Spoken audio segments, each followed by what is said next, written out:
All right, hello YouTube. My name is Alan, and it's that time once again. Let's talk metal. Tonight, I'm going to do the Metal Tag 2023. This was recently posted by the Rock Scout. A link to the original post will be included in the show notes down below. And I've already started to see people putting their own responses onto YouTube, and I thought this year I would do one as well. I haven't done a tag on YouTube before. I missed the Metal Tag in previous years. I feel like I kind of found them well after they'd been posted and there were already a ton of replies, and so it felt like a little weird to put one up weeks after the fact. But this time I happened to notice it the day it came out, looked through the questions, have watched a couple of other people's responses, and figured, yeah, it sounds fun. Let's give it a shot ourselves. So for those unfamiliar with the format, the Rock Scout posts 20 questions, and you pick an album that represents each of these kind of, questions or topics. It's almost like a heavy metal scavenger hunt. And there are different variations on it. There's also a general vinyl tag that goes around, but this one from the Rock Scout focuses on heavy metal in particular. So there's going to be 20 questions. I'm going to show 20 albums, one for each, and just say a couple of quick little things about them. I think the purpose of the metal tag and the other tags is just to have a chance to pull out sort of a random selection of records for very different reasons and, show off a few things here and there. And that's what we're going to do.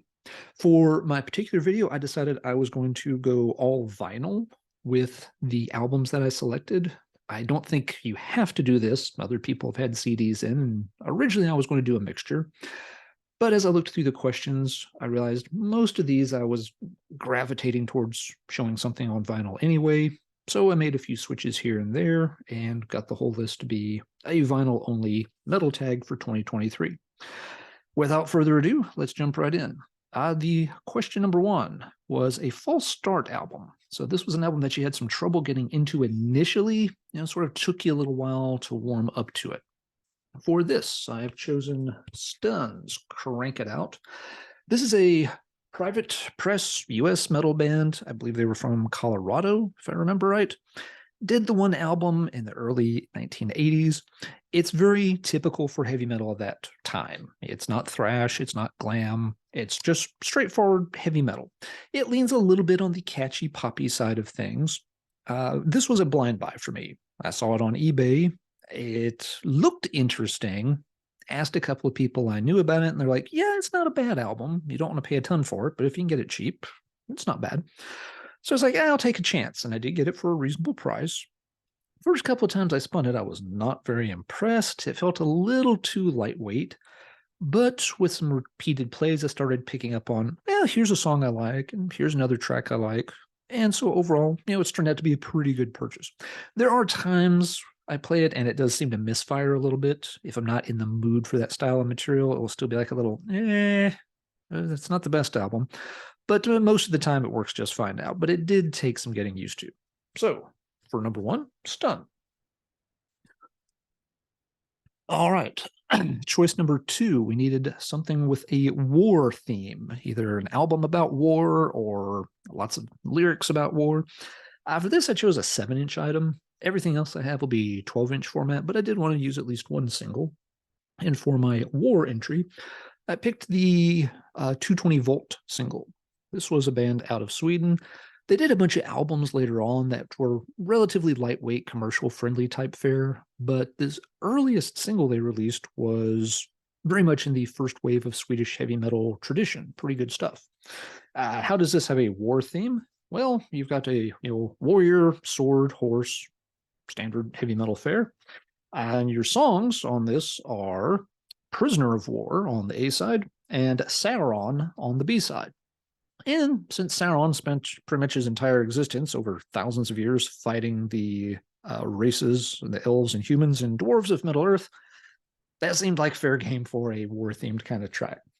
So yeah, 220-volt, very cool single. Even their first album or maybe two are not bad, but they do get lighter and lighter as they go on. But this stuff is bona fide, epic, galloping heavy metal the way you'd like it. All right, question number three. Most influential artist over or band over the past 10 years. Now, this one was a little odd. I'm not a musician or anything, so nobody's really influencing me per se. But when I watched the Rock Scouts original video where he answered the questions himself, yeah, he did include, the fact that, this could be, somebody that was maybe like, up and coming, kind of almost like, a band that's made a huge impression on you, not necessarily somebody that's caused you to follow a certain, path in your musical creation. So this, once I saw the Rock Scouts take on it, this was very easy for me. It's going to be Atlantean Codex. For me, this is the best band of the 21st century. The first stuff came out around 2005, 2006. Over the past decade or so, they've released 3 albums that are top-notch stuff.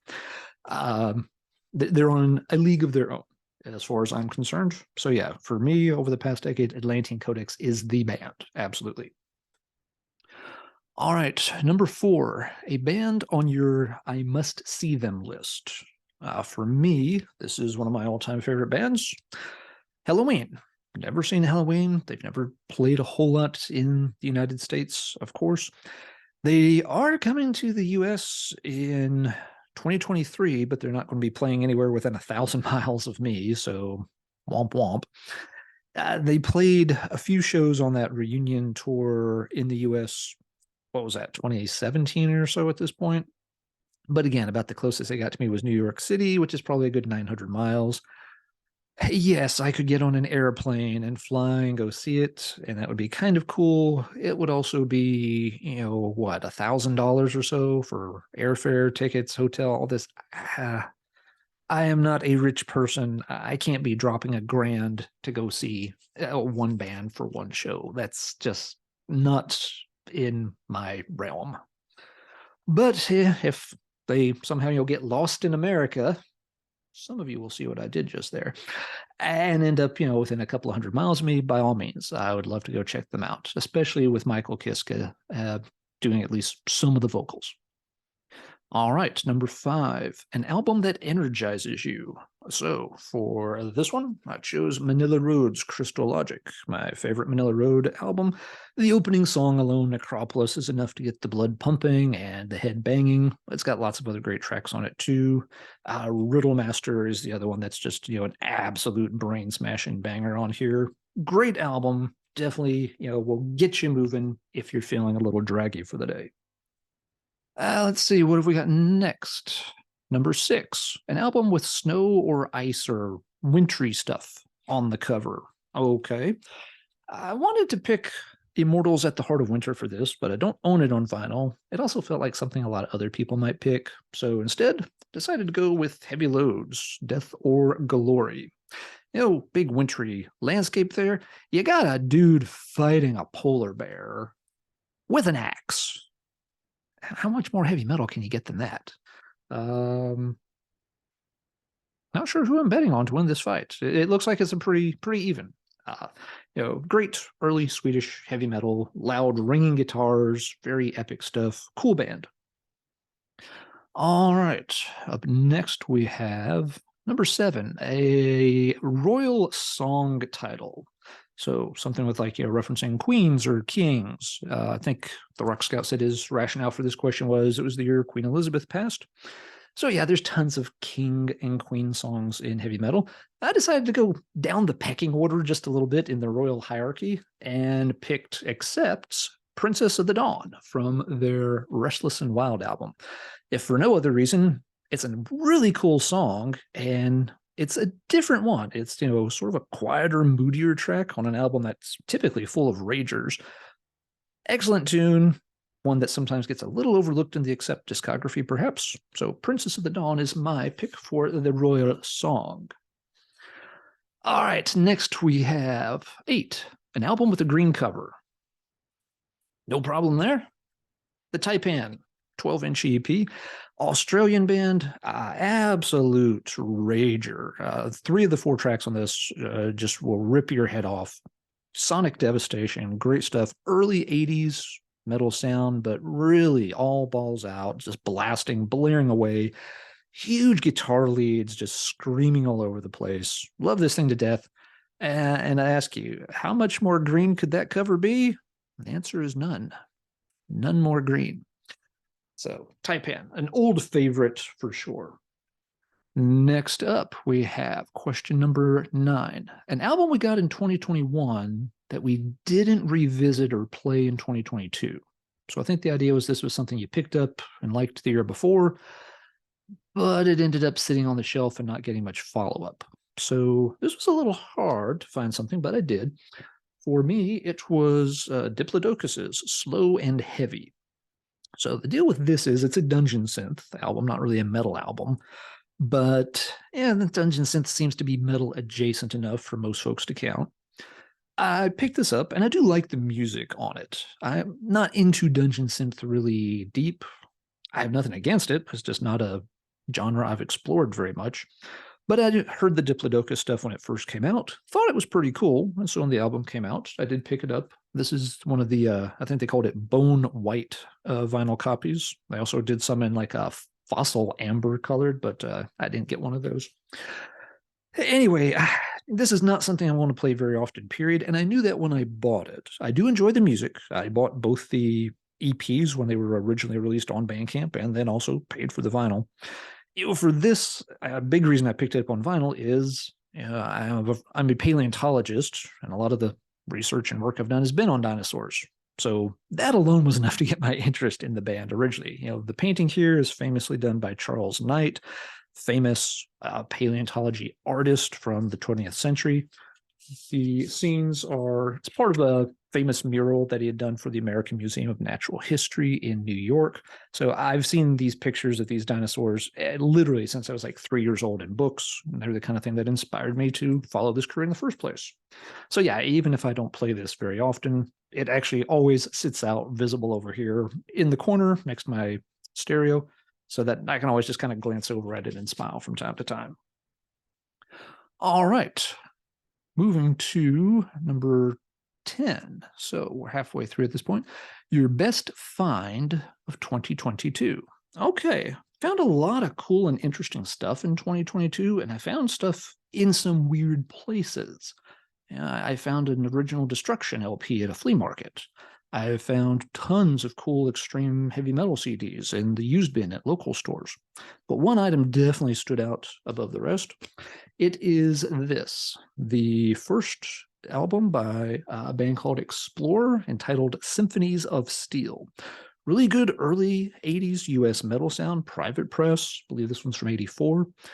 The sound is a little bit in that Queensryche camp. There's some classical piano parts in here. The vocalist obviously had some training here and there. It's not a perfect album. It's a little rough around the edges. The band was still kind of trying to nail down their sound, but it's pretty ambitious and shows a lot of character. Always liked it a lot. This is an original first pressing, which is very, very hard to come by and usually very, very expensive. Now, this was not cheap. The price tag just was $100. I didn't pay that. I got some other stuff with it. So, store helped me out a little bit, but it's not an easy album to find. I would expected it to have cost a lot more than that. It's an original press with the insert in it. Why did I want it? Well, because I liked the album, and also because I had, the later Metal Blade press and the later Black Dragon press. But as you can see, they changed the cover art every time. So, if you want the original purple cover with the lady on it, where the band is also still just spelling their name with one X, later on they would add a second X to the spelling, such as on the Black Dragon pressing. Well, if you want the original spelling and the original art, you got to get the original press. To find this in a local used store was just really kind of jaw hit the floor type moment. And it's just like, yeah, it's a little pricey, but it's definitely coming home with me. This sick little monkey needs that third copy. Okay, so we're halfway through the list. Let's see, question number 11. Best band or album we discovered via social... Wait, is this the social media question? I've got them over here on the side. Let's double check. Oh, no, just best band or album discovery of 2022. Okay. A lot of stuff I got in 2022 was on CD. I found a lot more CDs than I did vinyl, but I did pick up one thing on vinyl that I've been really impressed with. I have not had a lot of time to follow up on the band, so I don't know too much about them at this point. This was a case where I had gone into the record store and was flipping around, And the guy was playing something, on the store system. It was really good. So after I found some stuff, I went up and asked him, I was like, hey, what is that you're playing? And he told me it's this band called Pavesh N. Turns out it's a band from Belarus. They're working in sort of, the raw, primitive black metal area. The album is entitled Maniac Manifest. I asked him, I was like, that's really cool. He's like, yeah. He's like, I think we still have a copy of it if you're interested. So he went back and looked. He's like, no, I guess we already sold the CD. He's like, we might have the vinyl though. So we flipped through the vinyl. He's like, yeah, here it is. I looked, I was like, I've never heard this, don't know anything about it, but I'd been in the store 20 or 30 minutes, so I'd heard a good chunk, probably one side of it, and it was really impressive. So I told him, yeah, what the hell? Add it to the stack before I check out. And I was really glad I did. Very cool. Again, sort of, raw, dungeony black metal, but done right. The production is raw, but you can still hear everything. Some very good songwriting on this too. There's a crazy melodic riff on one of the last tracks, "A Sister of Sin," that just gets stuck in your head forever. And that's not something you typically think of happening with a lot of black metal, riffs or leads. So interesting. Going to check out some other stuff. The band has some other releases. Never would have picked it up or really looked at it much if I hadn't heard it playing in the background of the store. So the moral of the story is, if you ever own a record store, make sure you keep playing stuff in the background, because sometimes customers will hear it and they will buy extra records from you if it's something kind of cool. All right, up next, question number 12. An album I bought based on a song. So basically you heard one song and it sold you on going out and getting the album. All right, for this, I'm going way, way back to Halloween's Keeper of the Seven Keys Part 1. I first heard the track I'm Alive on a cheap little $5 metal compilation that I literally bought in a gas station doing a rest stop out and about as a teenager. And yeah, that I'm Alive song, heard it, instantly loved it, knew I had to get something by the band. Took a while to get to a city big enough to have a record store, and when I did, this is what I was looking for. And so, yep, Keeper of the Seven Keys Part 1 originally sold to me on the strength of leadoff track I'm Alive. Question number 13. Your most anticipated album coming out in 2023. All right. Kind of tricky for me because I am not good at keeping track of bands who are about to put something out. I usually don't know about it until it's right on the cusp of being released. Maybe I find out like, a week or 10 days ahead of time that, oh yeah, next Friday, so-and-so is putting out an album. But I have heard a couple of rumors here and there. One of them has my interest. Camelot is supposed to have a new album out in 2023. Apparently they've been working on material. I don't think it's confirmed. I don't think there's a release date or anything like that yet, but it's been a few years since their last one. I've always enjoyed the band. The last few albums have gotten a little bit samey. I think they've kind of, gotten into a groove where they can do lots of good albums, but they're not quite up to the standards, they had back, in the first decade of the 2000s with albums like Black Halo and Karma and Fourth Legacy and stuff like that. But nevertheless, a new Camelot album's pretty much an instant buy for me. No problem there. On to question number 14, the 23rd album on my shelf. All right, the first question, of course, is which shelf? So what I did, I went over to one of the vinyl shelves, just went to the top shelf and counted 23 in, and that ended up being Celtic Frost's Emperor's Return 12-inch EP. So this is Metal Blade Press, not a noise press. Iconic cover, cool early Celtic Frost stuff. You know it and you love it. And it turns out it's the 23rd album on that shelf right now. Who knew? Next question. We're on number 15, the last album to go into my collection. Okay, so the very last album that I put on the vinyl shelves in 2022 was, hold on, get this situated where you can see it better. This one by Black Silas called Banished from Time. This is a one-man black metal act from Portugal. They've got several albums released at this point. Came across them recently. I've been in a bit of a raw black metal mood, and yeah, I really like the stuff I've heard so far. This album's got, good melodies to it. It's got, pretty lo-fi production. That's definitely something they're playing into. They also released a new album this year called Esoteric Atavism, which I've picked up. Don't have it on vinyl, but local store had this one. So yeah, was happy to pick this up. I think this one was on orange vinyl, if I remember right. It's not the original press, but yeah, cool orange vinyl. Black CILICE, definitely one worth checking out if you're into that very raw underground side. I believe the band is part of something called the Portugal Black Circle. There's a couple of these black metal circles that have been popping up again in recent years, kind of reminiscent of the French LLN or the original Norwegian Black Circle. I guess they've got one going in Portugal. If the other bands are as good as Black CILICE, then seems like they'll be worth checking out. Okay, where are we at here next? Number 16, a random pull from the collection. Okay, so how do you make sure it's completely random? I can throw a dart, but that sounds like I could actually do damage to something. So what I did was a little nerdy. I have my entire collection on an Excel spreadsheet. I typed in the commands in an empty cell to generate a random number. You can do this pretty easily in Excel. I have currently something like 4,630 items in my collection. So as I choose a random number between 1 and 4,630, so that way it is completely random, and I had no control whatsoever over what would get picked.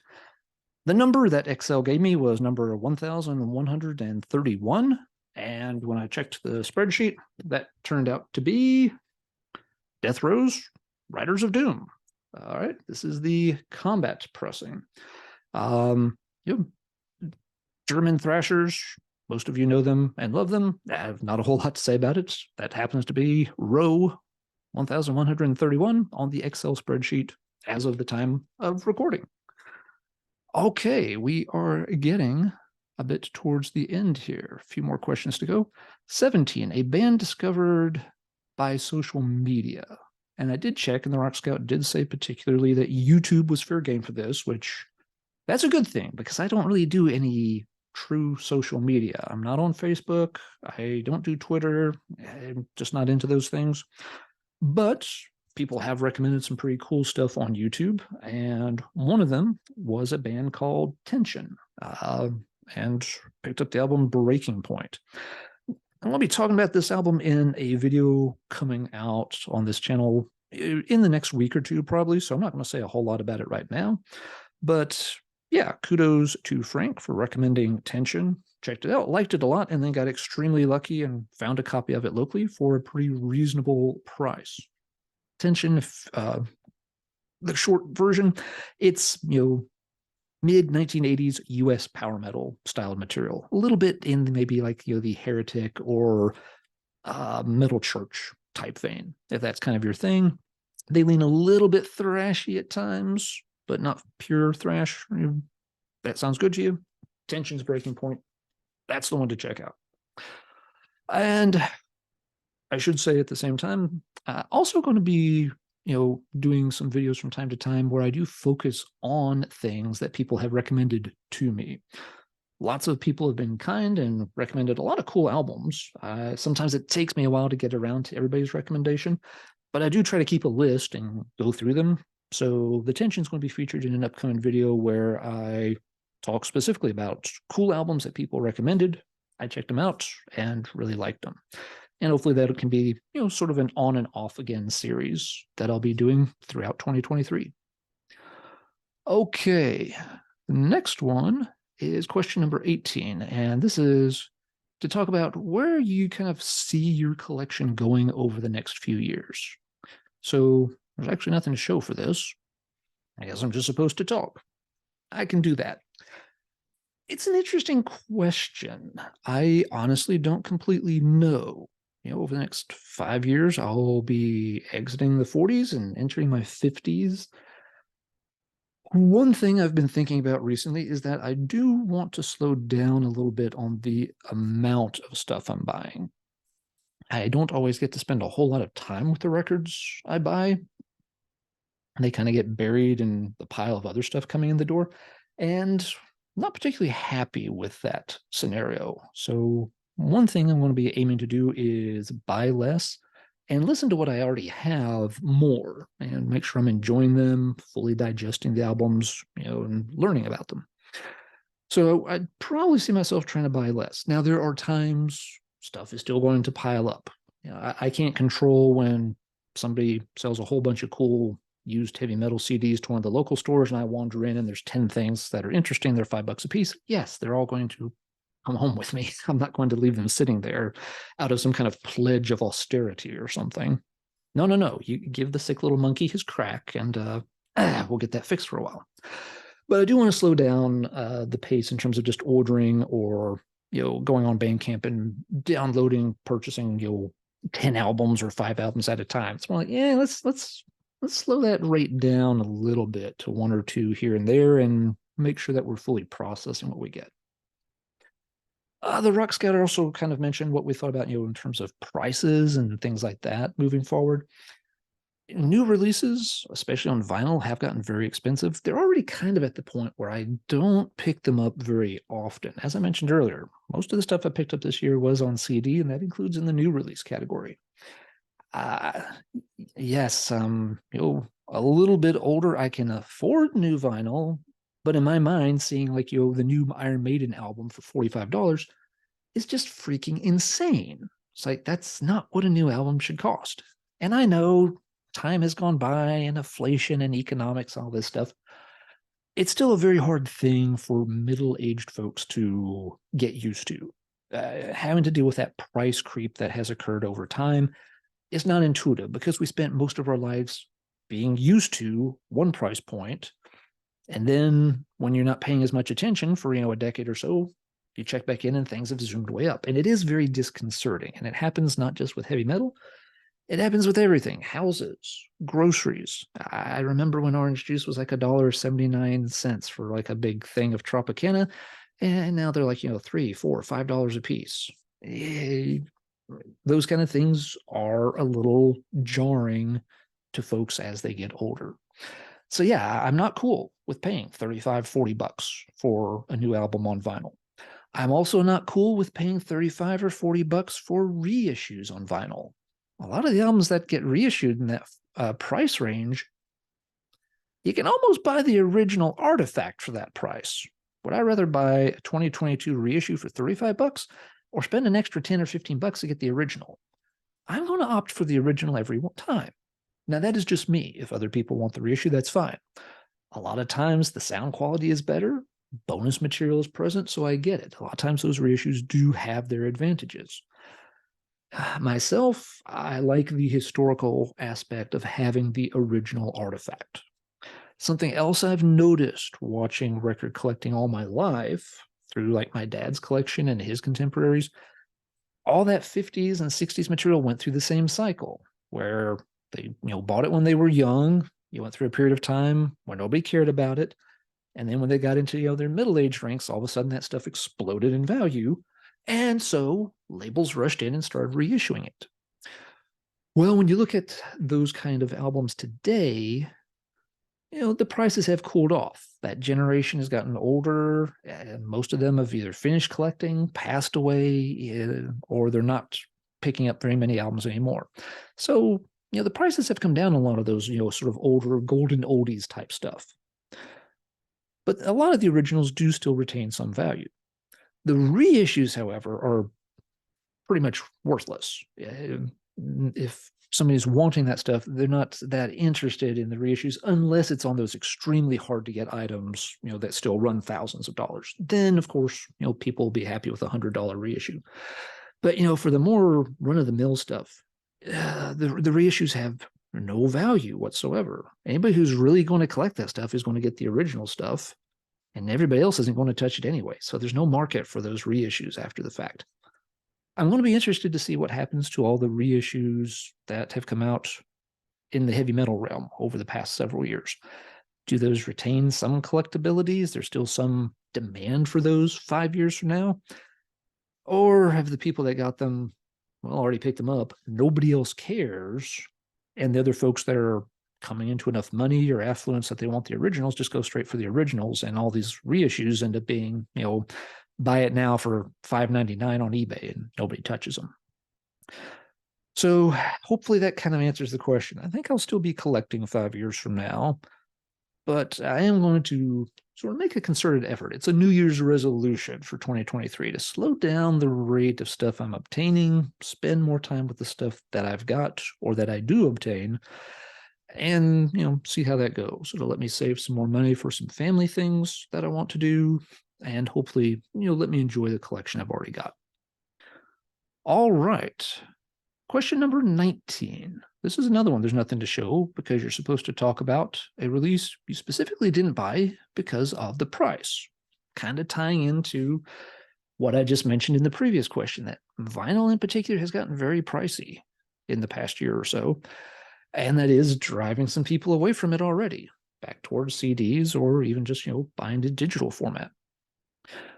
Other folks like, Metal Mickey in his video mentioned that price doesn't necessarily scare him away from anything. While I'm not, Scrooge McDuck or anything, I can afford, a $30 album or a $40 album if I really want it. I just have a knee-jerk reaction against that on principle. But when I thought about it, there was one thing I didn't buy kind of because of price, and it was simply because I wasn't sure I would actually play it enough to justify purchasing it. And that was the new Worm EP, Blue, that everyone's talked about a lot. This was one people had talked about it, and some folks seemed to really like it, and some folks seemed kind of skeptical. And folks mentioned that, the style had shifted a little bit from Foreverglade, which is the one I've got by them. So I was like, I better preview this before I buy it. So I did, played it on YouTube a few times, and thought it was pretty good. I did like it. And yes, there is kind of a shift, especially as you go towards the last few tracks. It gets a little more and more black metal creeping in versus what's on the first couple of tracks, the more death doom stuff. Yeah, and after a few spins, I literally had it in my cart on the 20 Buck Spin website.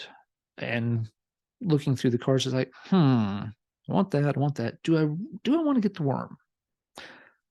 And I thought to myself, it's not a bad release, but to be honest, am I going to play it that often?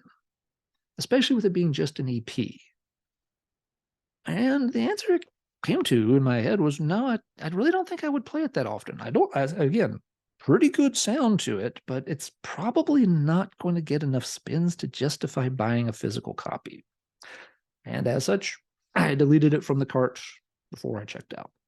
So I guess that counts as one that I wasn't quite willing to pay the price for in 2022. All right, we are here. Grand finale, our final question, number 20. This one, a song that kind of brings down the entire album. So this is a song that's completely out of place, doesn't fit, and the album is somewhat worse for its very presence. Lots of cool examples of this in heavy metal, but there is one that is so glaring that I had to go with it. And I passed on cover songs.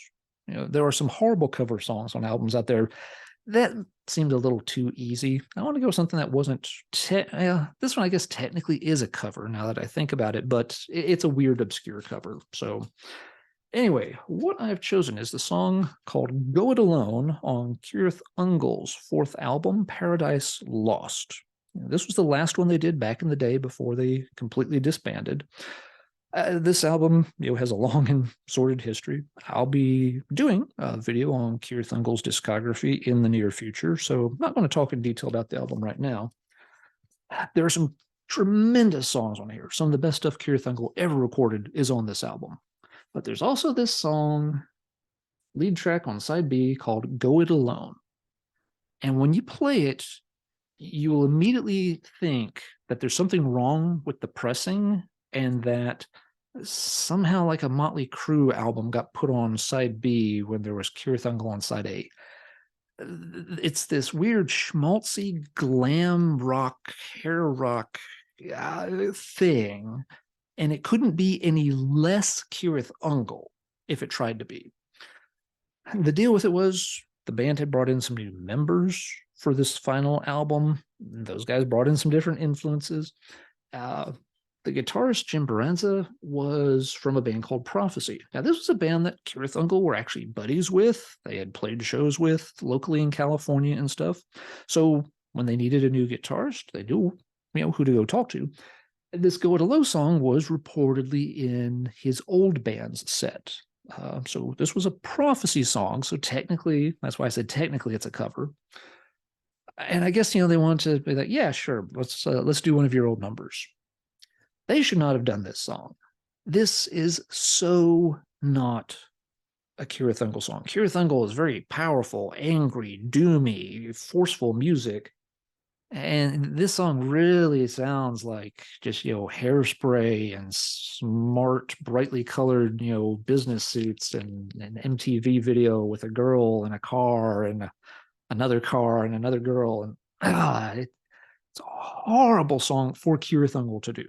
Just does not fit on this album whatsoever. So yeah, Go It Alone is one of the best examples I know of a song that just does not fit on the album and definitely knocks the album down a notch because it could have been replaced with another good song. There's 5 tracks on that album that are priceless, timeless. Take Go It Alone off and they might have been 6, but we'll never know. All right. Oh, and if anybody was wondering if that press looked a little bit weird, this copy of Paradise Lost is a bootleg. For a long time, this album was pretty much impossible to get on vinyl. The label didn't allow any reissues or licensing of it for decades. And so somewhere in the late 2000s, early 2010s, it got bootlegged in Greece. It's a very, very nice looking bootleg copy. And I picked one up because I had all their other records on vinyl. I love this album. I wanted it on vinyl too. So, but yeah, if you were looking at this and thinking, that doesn't look like the more recent Metal Blade repress, what's that? Yeah, this is technically an old boot. All right, that's going to do it for my Metal Tag 2023 entry. So now let's talk metal in the comments down below. Anything particular that jumps at you that you would have chosen for one of these questions? When I said show an album with a green cover, did something immediately snap to mind? If so, what was it? Come to think of it, I could have shown the first Keith Ungle album for that. I wonder if I could have answered everything with Keith Ungle. Nah, probably not. They don't have a deep enough discography. But yeah, let me know what you're thinking of the Metal Tag. What kind of answers have you seen from other folks that you've been enjoying? I've caught videos from a few folks. These Metal Tags tend to be pretty popular. I'm not going to see everybody's. So yeah, if you think somebody out there did a really outstanding entry, let me know, point me in the right direction. I'll try to go check theirs out when I'm looking for something to watch. All right, that's going to do it for tonight. So until next time, everybody, Happy New Year, and keep banging your head all the way through 2023.